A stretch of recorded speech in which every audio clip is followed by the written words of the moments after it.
La mise à l'arrêt du monde de la culture, je l'ai vécu, je crois, comme une parenthèse enchantée.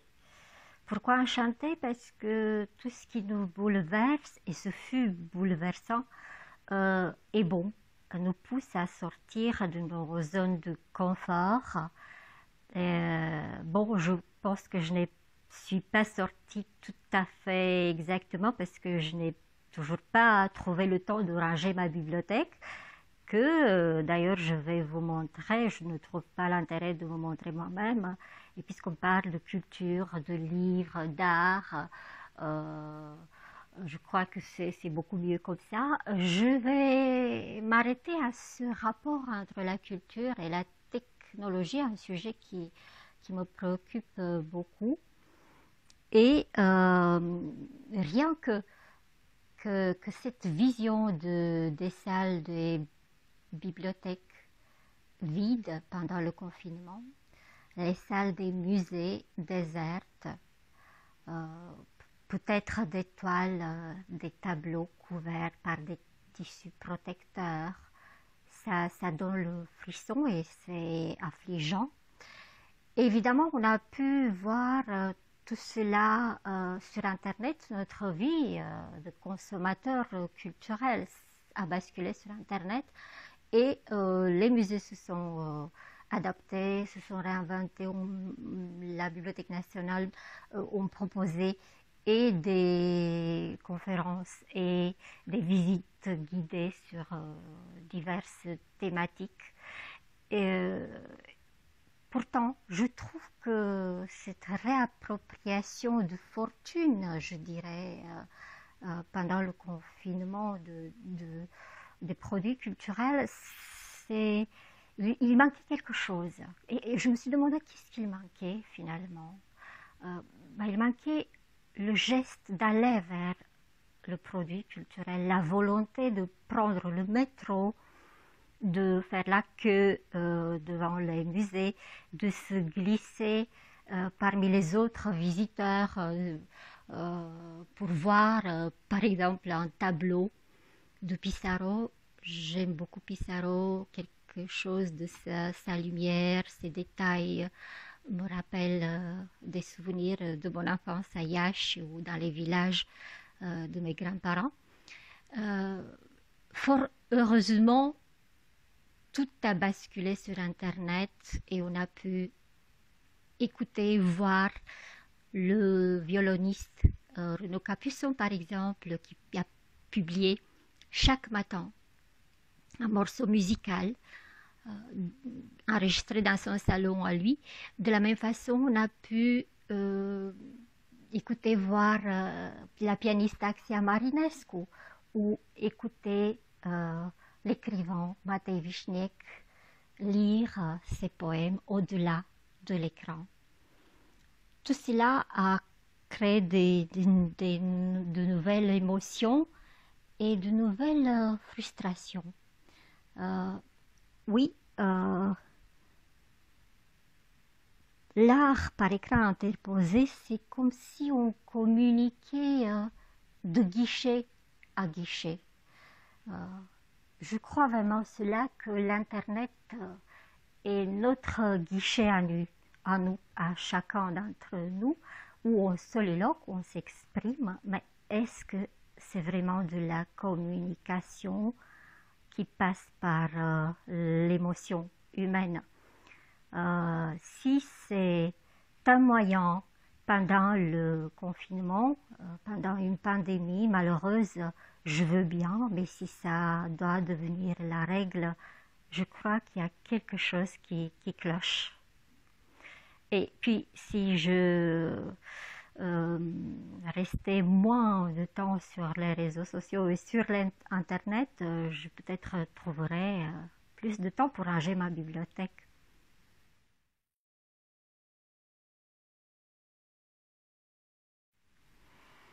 Laissez-moi dire que la période a été créative parce que j'ai eu la chance de publier aux éditions Polyrome cet ouvrage. Euh, je crois que le confinement l'a rendu encore plus actuel. Le livre se trouve toujours entre les deux pays, la France et la Roumanie, et confinement oblige, s'il est dans les limbes de la poste. C'est d'autant plus avec du plaisir que je vais vous en parler. Viața Facebook, dans Like deci existe, la vie sur Facebook, Je like donc j'existe, est un ouvrage collectif des réflexions, des confessions d'analyse de ce phénomène de l'emprise des réseaux sociaux sur notre quotidien, sur nos vies. Pourquoi une personne sur deux en Roumanie a aussi une existence virtuelle, un compte sur Facebook?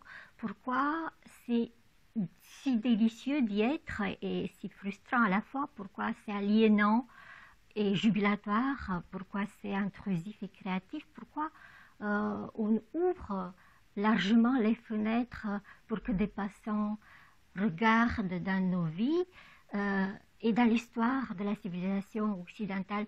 Ce phénomène des réseaux sociaux, ça tient de quel mythe? Quelle est l'origine culturelle donc de ce phénomène et quel avenir, quelle trace va laisser l'époque de la socialisation digitale? Des réponses et d'autres questionnements aussi ont été apportés par les 26 auteurs, écrivains, spécialistes des médias, psychologues et philosophes qui ont accepté de se psychanalyser, de témoigner de leur relation avec les réseaux sociaux. J'espère bien que cet ouvrage ne va pas faire partie des livres orphelins publiés pendant cette période. Il est déjà dans les librairies en Roumanie et sur le site des éditions Polyrom. Les éditions Polyrom ont continué à travailler, à publier des livres malgré les contraintes. Et je crois que c'est finalement un signe d'espoir et de normalité.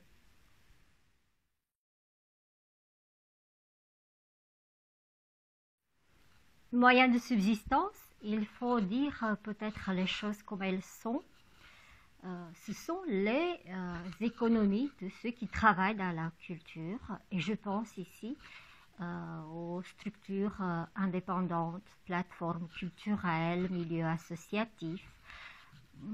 Rien que penser à cette vaste opération communicationnelle qui a été la saison croisée France-Roumanie, et pour laquelle plein de petites structures ont proposé des projets, des événements avec une effervescence créatrice exemplaire. Et voilà, on a la preuve que oui, le milieu indépendant doit être soutenu, surtout par des institutions qui ont des budgets parfois considérables dédiés à la culture.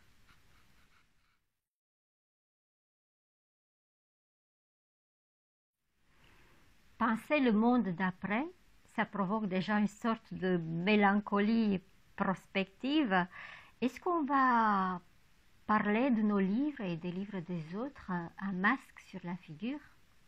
Est-ce que dorénavant, on va parler toujours par écran interposé, de guichet à guichet, sans toucher ni les couvertures des livres, sans s'émerveiller du corps en soi, de la posture de l'écrivain, de sa gestuelle dans une rencontre face à face véritable? Est-ce qu'on peut imaginer des acteurs sur la scène qui jouent devant des spectateurs qui portent des masques? Ça donne des frissons. Dans tous les cas, il y a des idées qui circulent. Ces jours-ci, en France, ont été décernés les prix Molière qui récompensent les meilleurs artistes du monde du théâtre.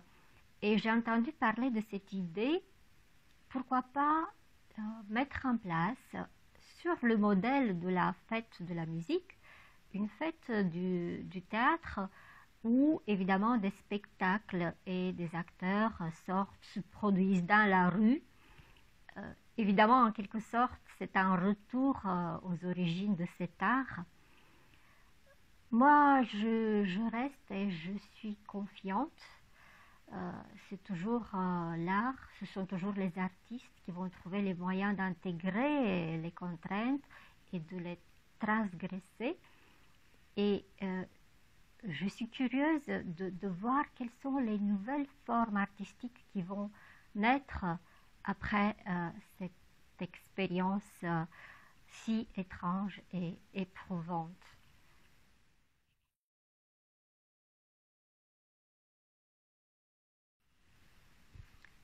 Je vais vous lire un poème qui fait partie de mon prochain recueil en cours de parution aux éditions Junima, Între timp îți vezi de viața ta. C'est un poème qui a été traduit en français parce que j'ai eu la chance d'être invitée du club de littérature Cosmos. Ce club de littérature se réunit une fois par mois et souvent invite des auteurs. D'ailleurs, la prochaine session, la prochaine séance du club a lieu le 5 juillet et l'auteur invité, ce sera le poète Radu Bata. Le poème que je vais vous lire en roman et que vous allez voir sur l'écran en français a été traduit par l'une des fondatrices de ce club. Elle s'appelle Irina Enake. Je la remercie. Am șters tot, videla corbei. Mesajele tale plutesc prin vid ca niște canete boțite în derivă.